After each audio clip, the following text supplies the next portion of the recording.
ત્યારબાદ આપણી શાળા માટે અને શિક્ષણ માટે હંમેશા તત્પર રહેતા એવા સરપંચ શ્રી મુળુભાઈ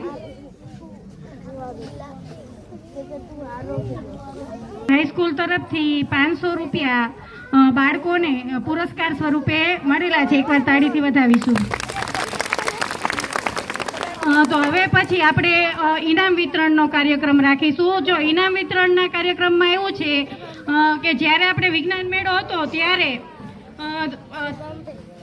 6 થી 8ની બહેનોએ સ્વાગત ગીત કર્યું હતું. ત્યાં એને 1000 રૂપિયા ફાળો મળેલો હતો. એટલે એના માટે ફોલ્ડર ફાઇલ ઇનામ સ્વરૂપે લાવવામાં આવેલી છે. તો એના માટે હું આમંત્રિત કરીશ લક્ષ્મણભાઈ કોડિયાતર, રાજુભાઈ વાડા, કેવલ,